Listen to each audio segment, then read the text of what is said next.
전도서 3장 말씀입니다. 구약성경 951면입니다. 전도서 3장 16절부터 22절까지 저와 성도님들 한 절씩 번갈아 가며 읽겠습니다. 또 내가 해 아래에서 보건대 재판하는 곳 거기에도 악이 있고 정의를 행하는 곳 거기에도 악이 있도다.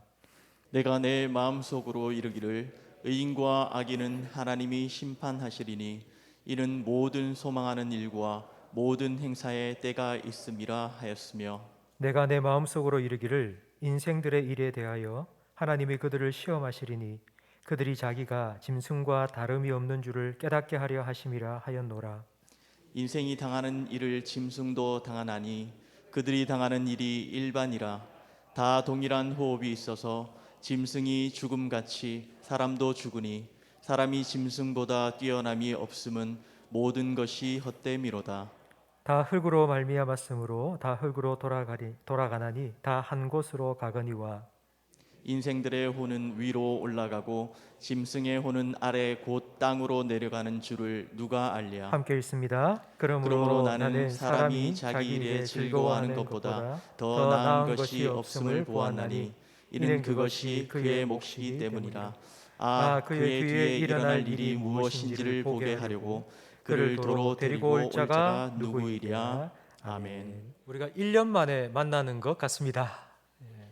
2021년 새해가 밝았는데 영상으로 우리가 송구영신 예배도 드렸습니다. 그래서 새해 인사를 못한 것 같습니다.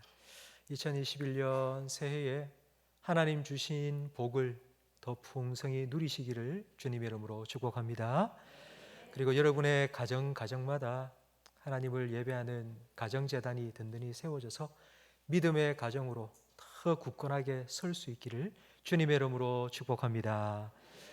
우리 새해 들어서 오늘 처음 함께 모여서 예배를 드리는데요. 그래서 우리 성도님들 위해서 교회에서 선물을 준비했습니다. 달력, 해마다 드리는 달력이고요. 또 하나는 이게 냉장고에 그리고 또 집에 붙일 수 있는 자석입니다. 뒤는 자석이 되어 있었어요. 그래서 우리 교회 표와 똑같이 제작을 했거든요. 그래서 달력하고 요 냉장고 자석하고 여러분 나가시면서 하나씩 받아가셔서 여러분 문 앞에도 그리고 또 냉장고에도 좀 붙여주시면 좋을 것 같습니다. 우리 좌우에 계신 분과 함께 인사 나누도록 하겠습니다. 새해 복 많이 받으세요. 축복합니다. 사랑합니다. 은혜 많이 받으세요. 지난 주일 온라인 예배를 드리면서 제가 선택과 그리고 결과와 과정에 대해서 말씀을 드렸습니다. 세상 사람들은 결과만 좋다 하면 과정에 대해서는 그렇게 중요하게 생각하지 않습니다. 꽁 잡는 게 매라고 성공하고 돈 많이 벌고 하면 편법을 쓰든지 불법을 저지르든지 거기에 대해서는 별로 상관하지 않습니다. 하지만 우리 하나님을 믿는 우리 성도들, 우리 신자들은 결과보다 과정이 더 중요합니다. 결과는 하나님께서 정하십니다. 모든 것 때를 따라 아름답게 하시고 모든 것을 합력하여 선을 이루시는 하나님을 우리는 믿고 삽니다. 그렇기 때문에 그때까지 우리가 이 과정에서 무엇을 선택할지는 우리의 몫입니다. 지난주에 하나님을 믿고 하나님께 감사하며 기뻐하면서 선을 행하기를 선택하라 제가 말씀을 드렸습니다. 그게 하나님을 믿음으로 우리의 인생을 선택하며 살아갈 때에 세상이 점점 더 좋아지고 더 기뻐할 일 많이 생기고 그러면 좋겠는데 사실은 그렇지 않습니다. 오히려 그 반대입니다. 세상은 우리가 믿음으로 살아가는 것을 도와주지 않습니다. 오히려 방해가 되면 방해가 되었을지 몰라도 세상은 우리의 믿음을 도와주지 않습니다. 저는 차를 운전할 때에 신호, 차선 철저히 지키려고 애씁니다. 저는 그렇게 하려고 노력합니다. 그래서 제 마음속에는 저처럼 다른 운전자들도 저처럼 차선도 잘 지키고 신호도 좀 잘 지키면 좋겠다라는 마음이 많이 있습니다. 그렇기 때문에 신호 무시하고요, 차선 무시하고요, 앞으로 훅 와서 끼어들고 하는 그런 차들 보면 제 속에서 분노가 솟아오릅니다. 그러니까 제 아내가 저한테 하는 말이 있습니다. 여보, 당신은 멀쩡하다가 운전대만 잡으면 이상해져요. 저한테 이런 마음이 있는데요. 혹시 여러분은 저의 이런 마음 이해가 되십니까? 차선 지키고 신호 잘 지킨 사람은 늦게 가고요.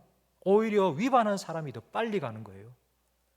잘 지킨 사람이 불이익을 당하는 이런 현실에 대해서 화가 나지 않습니까? 이게 바로 오늘 16절 말씀의 의미입니다. 우리 화면을 보면서 16절 말씀을 함께 읽어보겠습니다. 또 내가 해 아래에서 보건대 재판하는 곳 거기에도 악이 있고 정의를 행하는 곳 거기에도 하나님 믿고 선을 행하고 말씀대로 순종하며 살겠다고 다짐을 하며 살아가는데 세상은 그렇지 않다는 거예요. 현실은 그렇지 않다는 걸 느낀 겁니다. 여러분, 정의를 행하는 곳이 법정입니다. 법이라는 건 우리들처럼 약해서 억울한 일 당하는 사람을 도와주기 위해서 있는 겁니다. 그런데 요즘 우리는 이런 말 많이 하죠. 유전무죄, 무전유죄. 잘못하고도 돈 많은 사람은요, 좋은 변호사들 막 몇 수십 명씩 써서 그냥 뭐 형량 뚝딱 끊어버리고 그냥 그렇게 풀려나기도 합니다. 그런데 돈 없는 사람은 뭐 잘못한 것도 없는데 그냥 쇠가랑 쳐고 들어갑니다. 무전유죄, 유전무죄라는 말을 우리가 얼마나 많이 하고 있습니까? 여러분, 가정은 어떻습니까? 가정은 우리 자녀들을 안전하게 보호하고 잘 길러내는 곳이 가정 아닙니까? 근데 가정에서 아이들이 학대당하고 아이들이 죽어 나옵니다. 법정이 무너졌고 가정도 무너졌습니다. 학교는 또 어떻습니까? 학교는 아이들이 가서 그곳에 좋은 것들을 배우는 곳이 학교입니다. 그런데 학교에 갔다가 돌아오면 나쁜 것만 배워 오지 않습니까? 공교육도 무너졌습니다. 경제는 어떻습니까? 코로나 때문에 지금 양극화가 너무나도 심각하게 지금 일어나고 있습니다. 영어의 K자처럼 K자. 잘 사는 사람은 더 잘 살게 되고요. 그냥 그럭저럭 살던 사람은 더 못 살게 되는 K자의 양극화 현상이 심해지고 있습니다. 미국을 제가 보니 상위 1%의 부자들이 작년 한 해, 코로나 통과하는 한 해 동안 재산이 50%가 늘어났다고 합니다. 지금 미국에서 제일 부자가 누군가 하면 테슬라라는 전기자동차 회사의 CEO인 앨런 머스크입니다. 근데 이 사람이 작년 초에 2020년 초에 재산이 30조 원이었습니다. 그런데 작년 말 1년 사이에 재산이 얼마나 불어났는가 하니 202조 원으로 7배 가까이 불어났습니다. 미국의 부자 2위가 전자상거래 업체인 아마존 대표인 제프 베이조스입니다. 이 사람은 작년 초에 120조 재산이 작년 말에 200조가 되었습니다. 200조, 그러면 어느 정도인지 감이 안 잡히시죠? 우리나라 1년 예산이, 우리나라 살림살이 예산이 2021년 한 해에 558조입니다. 그러니까 그 558조의 절반 조금 못 되는 걸 한 사람이 다 소유하고 있는 겁니다. 이게 우리가 살아가고 있는 세상입니다. 우리는 이렇게 살아도 이제 10년, 20년 후에 우리 자녀들이 살아갈 그 세상은 좀 나아졌으면 좋겠다. 그런 마음이 우리에게 있지 않습니까? 근데 어떨 것 같으세요, 여러분? 10년 후에, 20년 후에 우리 자녀들이 우리처럼 세상에 나가서 살아갈 그때 되면 이런 불균형, 불평등 이게 다 사라지고 정말 함께 더불어 살아가는 그런 좋은 세상이 될 거라고 생각이 되십니까? 오스왈드 챔버스 목사님께서는 오늘 본문 말씀을 가지고 설교를 하면서 이렇게 말씀하셨습니다. 세상에서 공의와 평등, 정의 같은 것 바라지 마라. 세상에서 공의와 정의, 평등을 구하는 것만큼 어리석은 짓은 없다. 왜냐하면 세상에서 그런 것들을 바라면 바랄수록 더 실망하고 절망하게 될 것이기 때문이다. 세상에서는 공의, 정의, 말은 많이 하지만 실제로 그건 있을 수가 없습니다. 그래서 우리는 어떻게 살아야 될까요? 나도 차선 지키지 말고 그냥 확 끼어들게 하고 그렇게 살아갈까요? 우리의 관심은 다른 사람이 나한테 얼마나 공의를 베풀고 다른 사람이 나를 얼마나 평등하게 대하느냐, 그게 우리의 관심이 아닙니다. 우리가 관심을 가져야 될 건 이겁니다. 내가 다른 사람을 얼마나 평등하게 대하고, 내가 얼마나 다른 사람을 정직하게 대하고, 내가 혹시 다른 사람의 마음을 아프게 하고 억울하게 하지는 않았는지, 그게 우리의 관심이 되어야 합니다.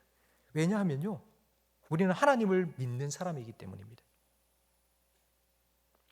남에게 대접받기를 원하는 대로 남에게 해 주라 말씀하신 예수님을 우리는 주님이라고 부르고 그 예수님을 따라 살아가고 있습니다. 그렇기 때문에 우리는 선택해야 됩니다. 악이 아니라 선을, 불의가 아니라 정의를, 세상의 방식이 아니라 하나님의 말씀을 우리는 선택하며 살아가야 됩니다. 우리가 이렇게 해야 되는 이유는 우리가 이렇게 함으로써 세상으로부터 인정을 받고 우리가 이렇게 살면 세상이 변화될 거라, 여러분 그렇지 않습니다. 그렇게 되면 좋겠지만 우리 한 사람이 우리들이 아무리 나가서 하나님 말씀대로 순종하며 사랑하고 베풀고 그리고 정직하게 공평하게 그렇게 살아간다 한들 세상이 바뀌고 그렇지는 않을 겁니다. 그런데도 우리가 이렇게 살아가야 되는 이유가 무엇이냐면 이것이 하나님께서 우리에게 원하시는 뜻이기 때문입니다. 하나님을 믿고 안 믿고의 차이가 여기에 있습니다. 하나님께서 우리를 지금도 지켜보고 계시고 나는 그 하나님 앞에서 하나님이 원하시는 대로 살아간다. 이걸 우리는 믿음이라고 표현합니다. 우리가 믿는 하나님이 어떤 분인지 17절 말씀에 기록되어 있는데요, 우리 화면을 보면서 17절 말씀을 읽겠습니다. 내가 내 마음속으로 이르기를 의인과 악인을 하나님이 심판하시리니 이는 모든 소망하는 일과 모든 행사에 때가 있음이라 하였으며, 우리는 하나님을 믿습니다.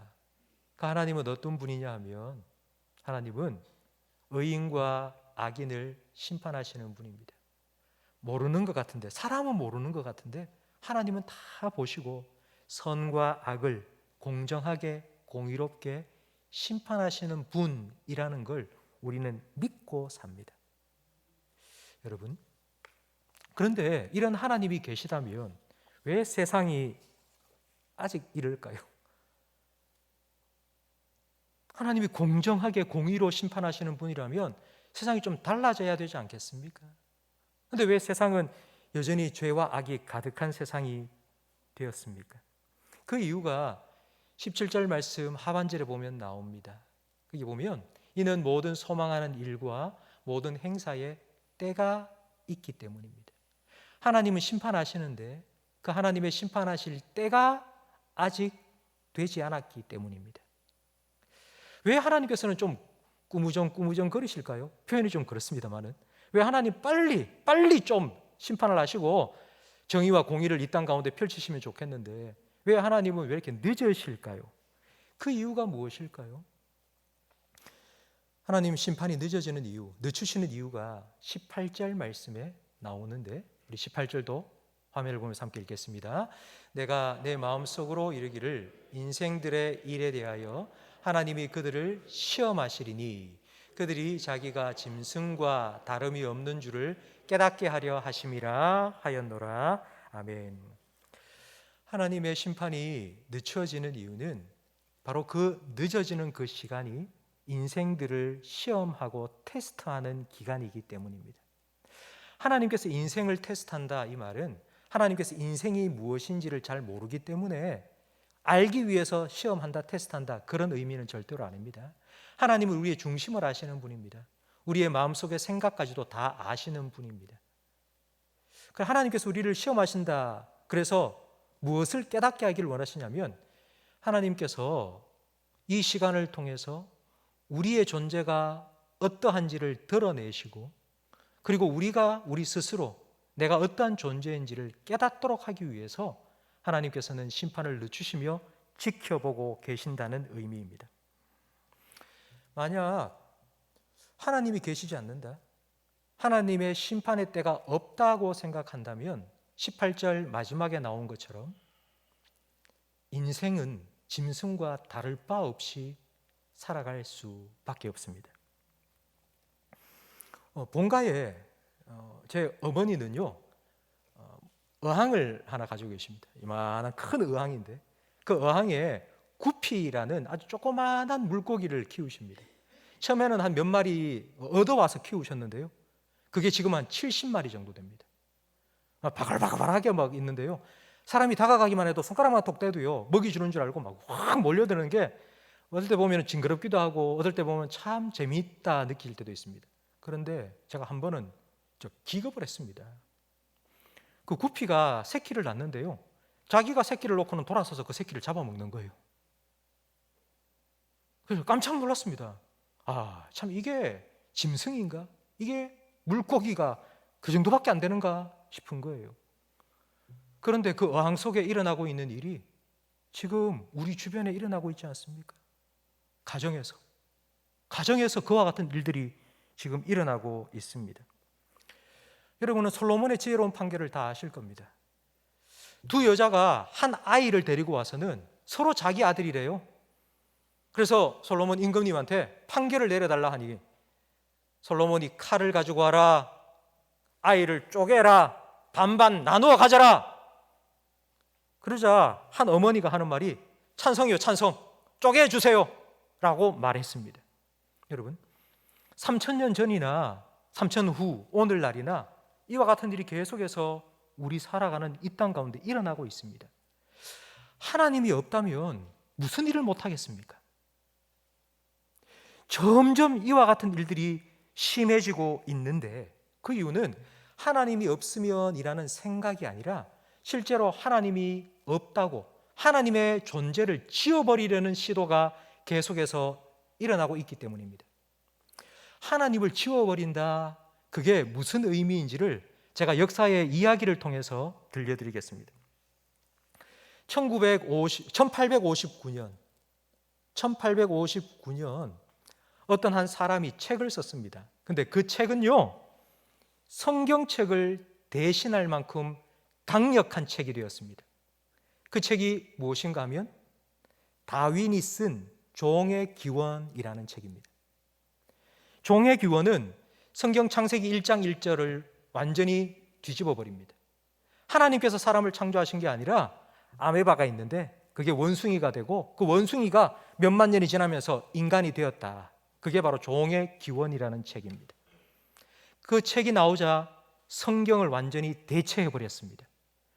그리고 난 후 몇십 년 후에 1882년 니체라는 철학자가 이런 말을 했습니다. 신은 죽었다. 아마 이 말은 다 들어보셨을 겁니다. 근데 신은 죽었다라는 그 뒤에 나오는 말을 잘 모르세요. 신은 죽었는데 왜 죽었느냐? 우리가 죽였다 라고 선언을 했습니다. 그리고 니체라는 철학자가 하는 말이 신은 죽었기 때문에 이제 우리들이 살아갈 수 있는 새로운 세상을 창조해야 된다고 그렇게 주장을 했습니다. 하나님은 없고 사람이 정말 살기 좋은 세상을 만들어야 되는데 그런 세상을 사람들이 만들어가기 시작합니다. 이게 어떤 세상인지 들어보세요. 모든 사람들이 똑같이 일하고요, 똑같이 일해서 거둔 걸 똑같이 나누고요, 그래서 똑같이 다 잘 사는 세상을 만들자. 그게 하나님 없이 사람이 그런 세상을 만들 수 있다고 그렇게 주장한 겁니다. 여러분, 이런 세상이 어떤 세상인지 아시겠습니까? 공산주의입니다. 하나님 없이 사람이 자기들끼리 일해서 똑같이 나누고 똑같이 잘 사는 그런 세상을 만들자는 게 바로 공산주의입니다. 그런데 그 공산주의는 자기들은 그렇게 사는데 계속해서 돈 많은 사람들, 부르주아들, 자본주의 국가들이 있으니까 저것들 가만히 내버려두면 우리가 더 못 살게 된다. 저것들 치자. 그리고는 전쟁이 일어난 거예요. 그게 세계 2차 세계대전이고 우리나라의 6.25 사변입니다. 전쟁을 겪으면서 사람이 얼마나 악해지고 잔인한지를 사람들이 다 경험한 거예요. 그 전쟁을 통과하면서 그 다음에 어떤 사고가 전 세계를 휩쓸었냐 하니 허무주의입니다. 허무주의. 까뮤와 사르트르 같은 사람, 인생 뭐 별거 없다. 그러니까 이래 살다가 죽는 게 인생이라고. 그래서 프랑스의 68혁명과 미국의 히피족, 그리고 우리나라의 70년대 여러분 장발족 아시죠? 그 장발 단속하고 막 끊고 했던 거, 그냥 청년들이 뭐 인생 뭐 없이 희망도 꿈도 없이 그냥 머리 기르고 통기타 치면서 놀면서 그렇게 살아갔던 적이 있습니다. 그러면 그런 하나님이 없다 생각하니 그와 같은 문화들이 지금까지 이어온 것입니다. 그런데 이게 그때로 끝난 게 아니라 지금까지 계속 이어지고 있는데요. 그 중에 하나가 바로 욜로라는 것입니다.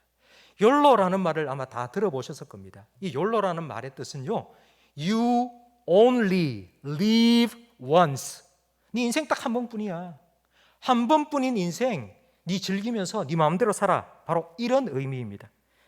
그러니 한 번밖에 없는 인생이니까 남 의식하지 말고 너 자신에게 집중하고 내일을 생각하지 말고 오늘 지금의 행복을 위해서 살아가. 바로 이것이 욜로입니다.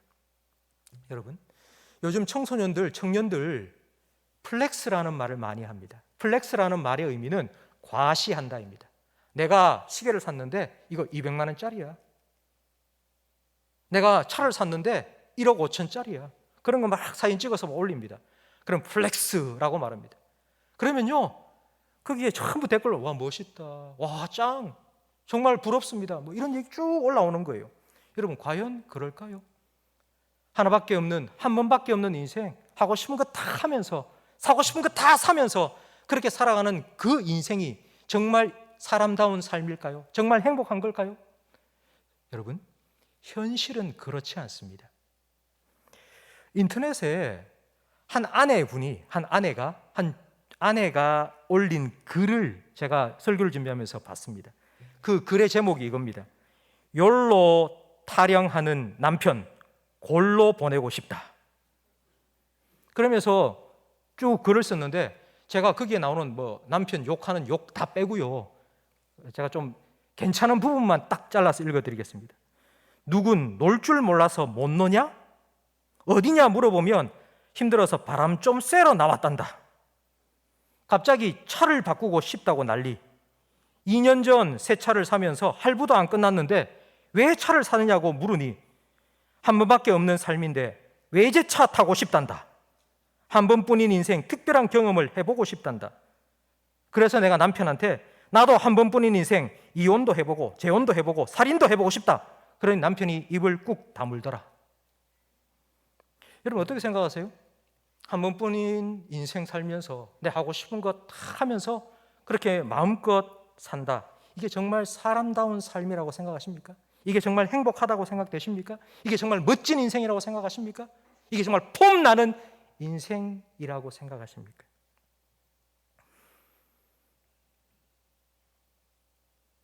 이런 인생을 살아보다가 21절에 질문을 스스로 갖게 된 거예요. 21절 말씀을 화면을 보면서 함께 읽겠습니다. 인생들의 혼은 위로 올라가고 짐승의 혼은 아래 곧 땅으로 내려가는 줄을 누가 알랴. 하고 싶은 거 다 하고 먹고 싶은 거 다 먹고 뭐 이렇게 살아가는 게 가만히 생각해 보니까 뭐 이 동물이나 다를 바 없네. 그런데 죽고 나면 어떻게 되지? 아니, 짐승은 뭐 흙으로 묻히고 짐승의 혼이 있다면 뭐 땅 밑으로 들어가지만, 그러나 우리는 짐승하고 똑같은가? 아니잖아. 우리는 죽으면은 우리의 영은 다시 하늘로 올라가는 거 아닌가? 이런 생각을 하게 된 겁니다. 여러분, 왜 이런 생각을 하게 되었을까요? 그 이유는 11절 말씀에 나온 것처럼 하나님께서 사람에게는 영원을 사모하는 마음을 주셨기 때문입니다. 탕자가 아버지를 생각하고 돌아가고 싶은 마음처럼 연어들이 자기가 태어난 곳으로 강물을 거꾸로 거슬러 올라가는 그런 습성이 하나님께서 처음부터 넣어주셨던 것처럼 사람의 마음속에도 영원을 사모하는 마음을 하나님께서 넣어주신 거예요. 본능이에요. 그건 본능. 하나님의 형상대로 창조받은 사람의 마음속에 하나님께서 넣어주신 연어와 같은 회귀 본능, 하나님이 계시고 사람이 죽고 끝이 아니라 그 다음 무언가가 있다는 것을 사람을 어렴풋이 떠올리게 하신 겁니다. 여러분, 이 21절에 대한 정확한 대답을 전도서는 우리에게 주고 있지 않습니다. 과연 이 질문에 대해서 누가 대답을 해줄 수 있을까요? 세상을 살아갈 때에 뭐 죽으면 끝이 아니라 그 다음 뭐가 있나? 우리의 영혼이 하늘로 올라가서 하나님 앞에 서게 된다고? 그러면 우리는 어떻게 살아야 되지? 하나님의 때가 되면 하나님께서 다 심판하신다고 하는데 그럼 우리는 어떻게 살아가야 되지? 여러분, 이 질문에 대해서 누가 대답을 해줄 수 있을까요?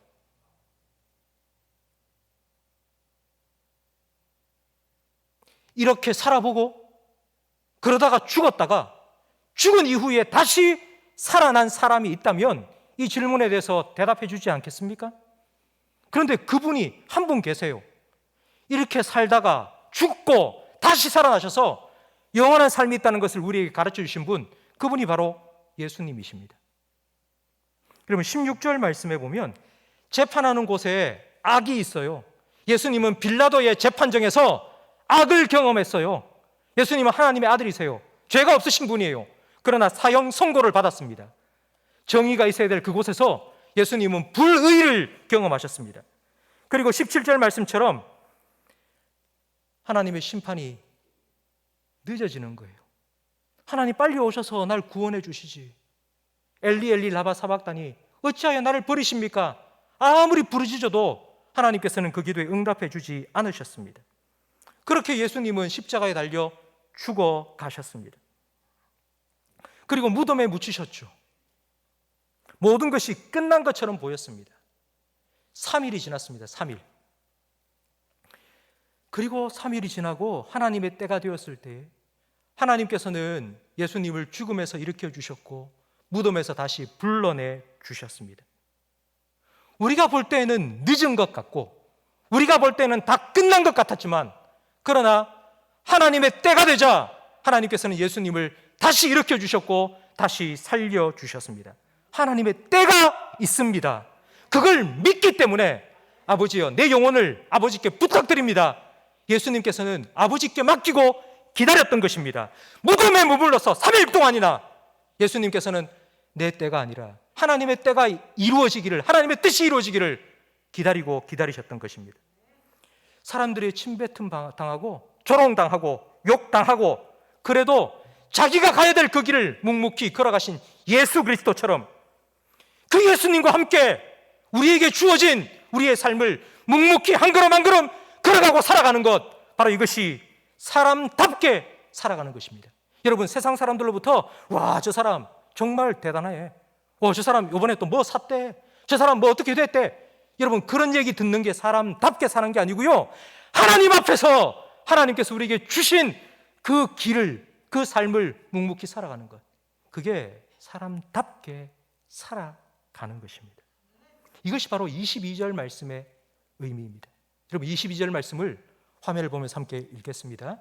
그러므로 나는 사람이 자기 일에 즐거워하는 것보다 더 나은 것이 없음을 보았나니 이는 그것이 그의 몫이기 때문이라. 아멘.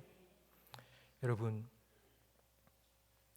우리는 나 스스로도, 나 한 사람, 나 자신도 우리가 어떻게 바꿀 수 없습니다. 그런데 우리가 무엇을, 누구를 어떻게 바꿀 수 있단 말입니까? 내 자녀를 보면 자녀가 너무 좀 연약해 보여요. 내 자녀가 못마땅해 보여요. 모자라 보여요. 내 남편을 보면 내 남편도 너무 부족해요. 주변에 있는 사람들을 보면 마음에 안 들어요. 근데 그 사람들을 우리가 어떻게 바꾼단 말입니까? 우리가 무엇으로 어떻게 바꿀 수 있단 말입니까? 그걸 내가 바로 잡으려고 하지 말고, 누구 때문에 내가 이렇다 이런 핑계 대지 말고요, 우리는 하나님께서 나에게 주신 내 삶의 자리를 지키며 묵묵히 오늘 하루도 하나님 앞에서 살아가는 것, 그것이 바로 사람답게 사는 것이라고 오늘 본문은 우리에게 말씀하고 있습니다. 여러분, 이것이 바로 하나님 앞에서 진정한 욜로의 삶을 살아가는 것입니다. 한 번밖에 없는 인생, 하나님께서 우리에게 주셨지 않습니까? 그 인생을 우리가 어떻게 살아갈까요? 여러분이 지금 살아가고 있는 여러분의 삶의 모습을 세상 사람들은 모릅니다. 우리가 여기에 살아가고 있다는 것 누가 알겠습니까? 우리가 살아가고 있는 우리의 삶을 사람들이 인정해주고 와, 대단하다 박수 쳐주겠습니까? 그렇지 않습니다. 몰라주는 사람 더 많고요, 인정해주지 않고요, 오히려 더 아이고 저렇게 이렇게 조롱하고 욕하는 사람들이 훨씬 더 많을 수 있습니다.